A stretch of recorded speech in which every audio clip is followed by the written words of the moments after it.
हे guys, so welcome back. जैसा कि आपने मेरी लास्ट वीडियोस में देखा था, हमने सेल ऑर्गेनेल के बारे में पढ़ा था। अभी तक हमने दो सेल ऑर्गेनेल को कवर कर लिया है, न्यूक्लियस एंड माइटोकॉन्ड्रिया। आज हम थर्ड सेल ऑर्गेनेल के बारे में पढ़ेंगे, वो है एंडोप्लाज्मिक रेटिकुलम। वीडियो को स्टार्ट करने से पहले आपसे रिक्वेस्ट है, यदि आप मेरे चैनल पर नए हैं तो चैनल को सब्सक्राइब कर देना, वीडियो को लाइक एंड शेयर कर देना एंड बेल आइकन को प्रेस कर देना, ताकि मेरी आने वाली हर न्यू वीडियो की अपडेट आपको समय पर मिल सके। तो आइए अब हम देखते हैं एंडोप्लाज्मिक रेटिकुलम होता क्या है। एंडोप्लाज्मिक रेटिकुलम में एंडोप्लाज्मिक का मतलब होता है विद इन या inside the cytoplasm and reticulum का मतलब होता है अ नेटवर्क। सेल के अंदर जो साइटोप्लाज्मा होता है उसमें ये न्यूक्लियस से लेकर प्लाज्मा मेम्ब्रेन तक प्रेजेंट रहती है।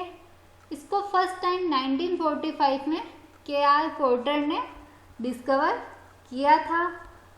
और ये जो एंडोप्लाज्मिक रेटिकुलम वर्ड है, इसको 1952 में पोर्टर और कार्लमेल ने दिया था। ये प्लांट सेल और एनिमल सेल दोनों में प्रेजेंट होती है। एंडोप्लाज्मिक रेटिकुलम जो होती है वो फ्लैट और वेसिकुलर जो स्ट्रक्चर होती है उनका एक नेटवर्क बना के साइटोप्लाज्मा में फैली रहती है। एंडोप्लाज्मिक रेटिकुलम ज़्यादा से ज़्यादा 12% वॉल्यूम या पार्ट बनाती है सेल का। ये जो होती है वो न्यूक्लियस की जो आउटर मेम्ब्रेन होती है, जिसे हम न्यूक्लियर एनवलप कहते हैं, उससे कनेक्टेड रहती है।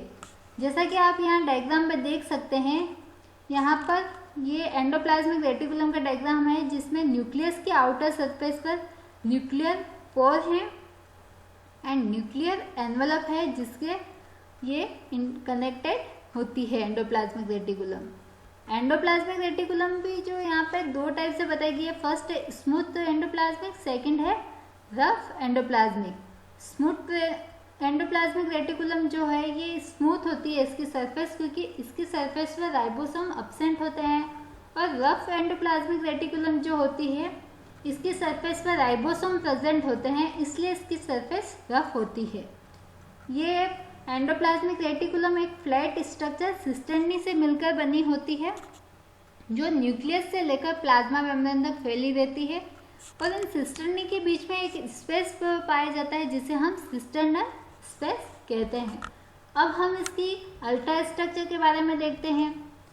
इसके अल्ट्रा स्ट्रक्चर में हम सबसे पहले देखते हैं कि एंडोप्लाज्मिक रेटिकुलम जो होता है वो एंडोमेम्ब्रेनस सिस्टम का पार्ट होता है और मेम्ब्रेन बाउंड ऑर्गेनल होता है। एंडोमेम्ब्रेनस सिस्टम वो होता है जैसे सेल में बहुत सारी मेम्ब्रेन होती है जो साइज में अनइक्वल होती है, वो सब मिलके एक ऑर्गेनल बनाती है, जिसे हम एंडोप्लाज्मिक रेटिकुलम कहते हैं। एंडोप्लाज्मिक रेटिकुलम में एक मेम्ब्रेन की जो मोटाई होती है वो कम से कम 50 to 60 एंगस्ट्रॉन तक होती है। जैसा कि हमने पहले देखा कि एंडोप्लाज्मिक रेटिकुलम जो है न्यूक्लियर पोर से कनेक्टेड होती है।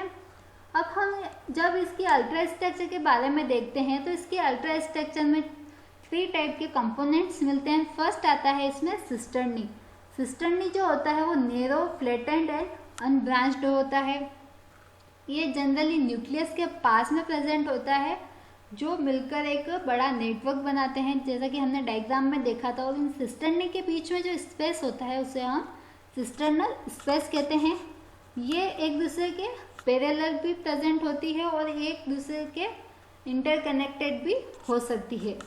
अब इसका सेकंड कंपोनेंट आता है ट्यूबुल्स। ट्यूबुल्स जो होते हैं वो वाइडर यानी चौड़े होते हैं और एक ट्यूबुल लाइक स्ट्रक्चर होते हैं, और ये मेनली जो है सेल मेम्ब्रेन के पास में प्रेजेंट होते हैं।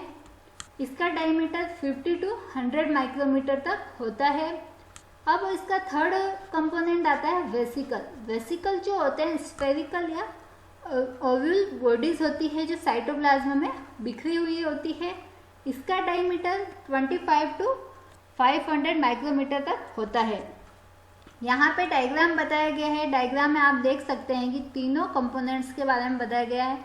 फर्स्ट है सिस्टर्नी। सिस्टर्नी को देख सकते हैं फ्लैट और एक दूसरे के पैरेलल प्रेजेंट है। सेकंड है वेसिकल जो ओवल शेप्ड बॉडी है। थर्ड है ट्यूबुल लाइक स्ट्रक्चर। अब हम एंडोप्लाज्मिक रेटिकुलम के टाइप्स को देखते हैं। तो एंडोप्लाज्मिक रेटिकुलम के मेनली दो टाइप्स होते हैं। फर्स्ट आता है रफ एंडोप्लाज्मिक रेटिकुलम, जिसकी सरफेस पर राइबोसोम प्रेजेंट होते हैं, इसलिए इसकी सरफेस रफ होती है। ये ज़्यादातर हिपेटोसाइट्स में प्रेजेंट होती है। रफ एंडोप्लाज्मिक रेटिकुलम में जो राइबोसोम होते हैं उसमें आरएनए बहुत ज़्यादा अमाउंट में होता है, और सिस्टर्नी जो होती है इसकी आउटर सरफेस पर ग्लाइकोप्रोटीन्स होते हैं, जिसकी हेल्प की वजह से ही राइबोसोम उसकी सरफेस पर चिपके हुए रहते हैं। ये और रफ एंडोप्लाज्मिक रेटिकुलम जो है न्यू प्रोटीन्स के सिंथेसिस में भी हेल्प करती है। इसके बाद सेकंड टाइप आता है स्मूथ एंडोप्लाज्मिक रेटिकुलम। इसके सरफेस पर राइबोसोम एब्सेंट होते हैं, इसीलिए इसकी सरफेस स्मूथ होती है। ये ज़्यादातर मैमेलियन लिवर सेल्स में प्रेजेंट होती है, और स्मूथ एंडोप्लाज्मिक रेटिकुलम ज़्यादातर वहाँ उस जगह पर एक्टिवली फॉर्म में मिलती है जहाँ पर प्रोटीन सिंथेसिस प्रेजेंट या नहीं होता है, जैसे कि WBC है, स्पर्मेटोसाइट्स है, फैट या लिवर सेल्स। और स्मूथ एंडोप्लाज्मिक रेटिकुलम जो है वो मेनली फॉस्फोलिपिड्स, ग्लाइकोलिपिड्स तथा स्टेरॉइड हार्मोन्स का सिंथेसिस करती है। इन दोनों एंडोप्लाज्मिक रेटिकुलम के अलावा थर्ड एक और टाइप होता है इसका, वो होता है एन्यूलेट लेमेलर सिस्टम। इसकी डिस्कवरी फर्स्ट टाइम 1956 में स्विफ्ट ने की थी। इसकी स्ट्रक्चर पूरी तरह से रफ एंडोप्लाज्मिक रेटिकुलम की जैसी ही होती है। इसकी सरफेस पर भी राइबोसोम प्रेजेंट होते हैं, बट इन दोनों में मेनली डिफरेंस होता है कि रफ एंडोप्लाज्मिक रेटिकुलम जो होती है उसकी आउटर जो सरफेस होती है वो फ्लैट होती है, जबकि एन्यूलेट जो होता है उसकी जो सरफेस होती है वो कहीं पर चौड़ी होती है, कहीं पर सकड़ी होती है और एक दूसरे से मुड़ी हुई होती है। अब हम जैसे एंडोप्लाज्मिक, यहाँ पे आप डायग्राम में देख सकते हैं कि एंडोप्लाज्मिक रेटिकुलम के दोनों फॉर्म टाइप्स बताए गए हैं। फर्स्ट है rough endoplasmic, second smooth endoplasmic. Rough में यहाँ पे राइबोसोम प्रेजेंट है इसकी सरफेस पर, जबकि स्मूथ में इसकी सरफेस पर राइबोसोम एब्सेंट है। अब हम जब इसके केमिकल कंपोजिशन की बात करते हैं तो एंडोप्लाज्मिक रेटिकुलम की जो आउटर मेम्ब्रेन्स होती है, जो सरफेस होती है वो लाइपोप्रोटीन्स की मिलकर बनी होती है, जिसमें 40% तो लिपिड्स होते हैं और 60% प्रोटीन्स होता है। लिपिड्स का जो 70% पार्ट होता है वो फॉस्फोलिपिड्स बनाते हैं, जिसमें मेन दो लिपिड्स होते हैं, सिफेलिन एंड लेसिथिन। इसके अलावा प्रोटीन और एंजाइम्स भी होते हैं, और मेन एंजाइम होता है इसमें एंजाइम ग्लूकोज 6 फॉस्फेट। इसके अलावा बहुत सारे कुछ एंजाइम और प्रेजेंट होते हैं, जैसे कि 5 न्यूक्लियोटाइजेज, एटीपीज आदि प्रेजेंट होते हैं। अब हम इसके फंक्शंस के बारे में देखते हैं। तो इसमें एंडोप्लाज्मिक का फर्स्ट फंक्शन आता है transport of materials, formation of desmotubules. Third आता है सपोर्ट। ये जो एंडोप्लाज्मिक रेटिकुलम होती है वो सेल को सपोर्ट देती है, जो सेल की शेप को मेंटेन करने में हेल्प करती है। फोर्थ आता है storage of materials. Fifth location of enzymes. Six आता है helps in formation of primary lysosome. इसके अलावा भी बहुत सारे फंक्शन हैं। एंडोप्लाज्मिक रेटिकुलम जो होती है वो उसमें एक एंजाइम होता है ग्लूकोज 6 फॉस्फेटेज, जिसकी हेल्प से ग्लाइकोजन डीकम्पोज्ड होकर ग्लूकोज का फॉर्मेशन करता है, जिसे हम ग्लाइकोजिनोलिसिस कहते हैं। इसके अलावा rough endoplasmic reticulum new proteins का सिंथेसिस करती है, और स्मूथ एंडोप्लाज्मिक रेटिकुलम पर कुछ एंजाइम प्रेजेंट होते हैं, जैसे peptidase and amino acid oxidase, जो प्रोटीन का डीकम्पोजिशन करते हैं।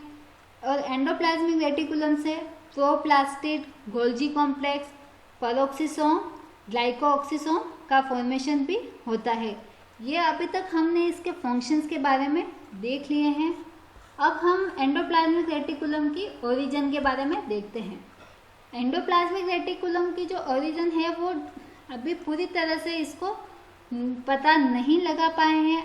फिर भी 2 साइंटिस्ट थे जिनके अकॉर्डिंग यहाँ पे ओरिजिन बताई गई है। डालमंड ने 1966 में कहा था कि एंडोप्लाज्मिक रेटिकुलम जो होती है वो प्लाज्मा मेम्ब्रेन के इन्वेजिनेशन प्रोसेस से बनती है। और सेकंड साइंटिस्ट है डी रॉबर्टिस, उन्होंने 1970 में कहा था कि एंडोप्लाज्मिक जो रेटिकुलम होती है वो न्यूक्लियर एनवलप के इन्वेजिनेशन से बनती है। So thank you so much. हमारा टॉपिक आज यहीं ख़त्म होता है। नेक्स्ट वीडियो में हम एक और सेल ऑर्गेनेल के बारे में पढ़ेंगे। यदि आपको ये वीडियो पसंद आई हो तो प्लीज़ लाइक कर दीजिएगा एंड चैनल को सब्सक्राइब कर दीजिएगा। Thank you.